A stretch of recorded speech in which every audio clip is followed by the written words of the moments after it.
Being as the Montreal Canadiens rebuild has actually gone quite well so far, it would be a cherry on top for them to be able to get that proper two-way centerman that they do kind of really need to be a cup contender. I think, if I had to guess, they need a top six centerman for sure, in my opinion, and move Doc away from that position.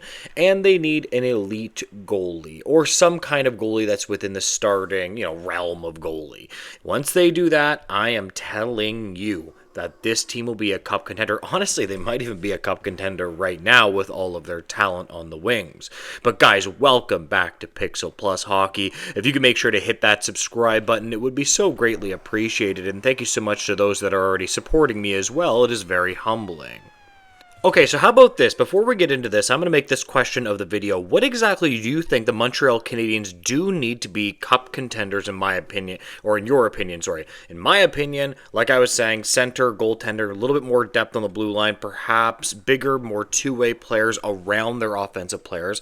I don't want them to whittle down their offense, of course, because, their offense is their strength, and you don't want to take that away.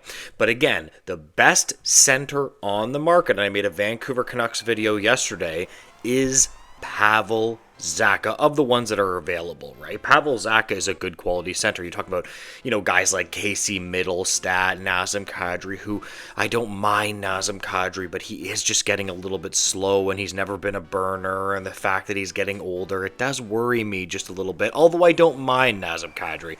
I'm not saying he wouldn't make the Montreal Canadiens better. And also he grew up a Montreal Canadiens fan too, so it would kind of make sense.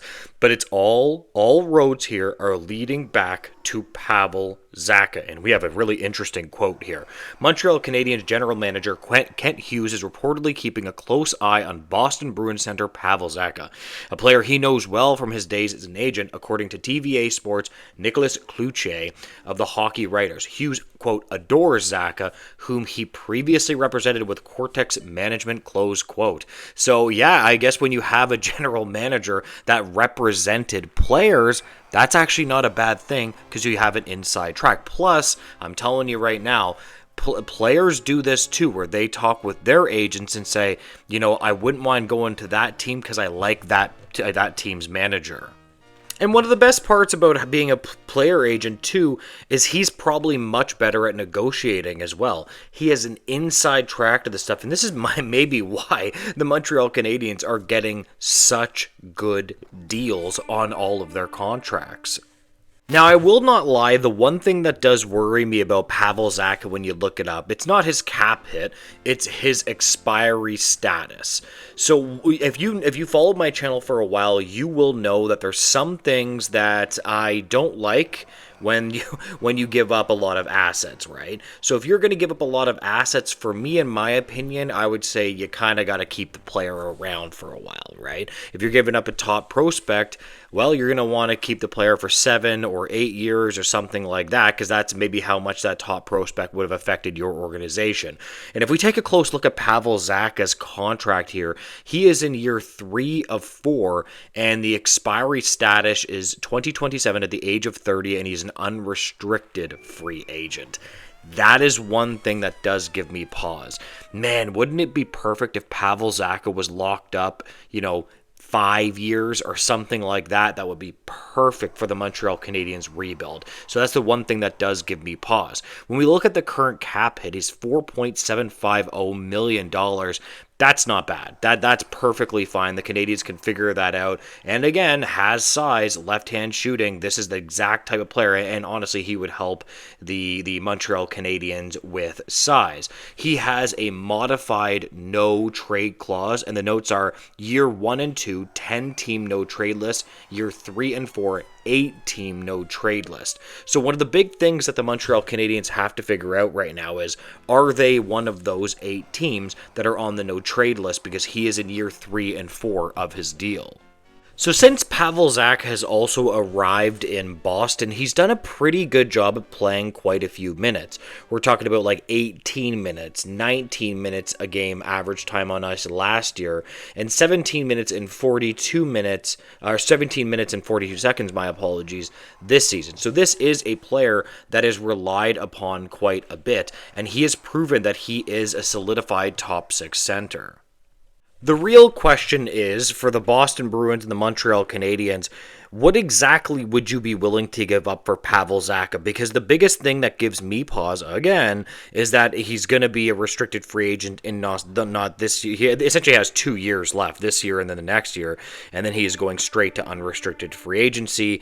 And the one thing that worries me about this is that Pavel Zacha, after his contract is done, he is going to get paid big. If he is even scoring 50 or 60 points and he's only 30 years old, there are so many teams that are desperate for centers that you're just going to have to overpay him, unfortunately. Now, the funny thing about the Montreal Canadiens is even though I say that, it could be possible that for whatever reason, the Montreal Canadiens just end up getting a deal that's better than almost every other team could have gotten. They just seem like they're really good at it. You would think, oh, Lane Hutson's going to sign for over 10. Actually, no, not even close. Nick Suzuki's contract, excellent.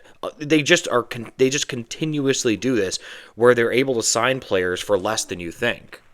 Like I say before, I absolutely love some of the Montreal Canadiens prospects too. I love Alexander Zborowski. If I was the Boston Bruins management, I would be saying, "Hey, what's up with that Alexander Zborowski cat you got there? I wouldn't mind sending him our way." And the Montreal Canadiens do have more than enough assets to really make an impact. It's just the question is like, do you want to give up a prospect or picks that are in that a type of value category? That's where it does become difficult. I guess from my perspective, it just becomes very complex when you feel that you're so close to being a competitive team. Now, maybe the Montreal Canadiens, for example, could just be patient here. Maybe they could just say, hey, we're going to ride it out with these guys. But I'll tell you, man, the years go quickly with these guys. The years go quickly with your young players. You think you have a hotshot young core until you don't. And that's what makes it difficult in this circumstance. You know what I mean? Where you're like, geez, like, you don't want to give up a certain top prospect, but, you might have to compete for a cup. Although, to be fair, the Montreal Canadiens, like, they just have all their ducks in a row right now. Lots of prospects, really good contracts signed. Maybe they'd be willing to purge that a little bit. And another thing about Pavel Zacha is he wouldn't have to be the offensive driver in your lineup too, because they already have so many offensive drivers. Yes, you're going to expect him to score 55 or maybe 60 points or something like that, but he doesn't have to be like the elite of the elite, because you got Demidov and Caulfield, Suzuki. You got all of these guys that are easily going to be able to score points for you. Anyways, guys, I think I'm going to leave this video here. If you can make sure to like, comment, and subscribe, I would greatly appreciate it, guys, and make sure to have a great day. Goodbye, guys.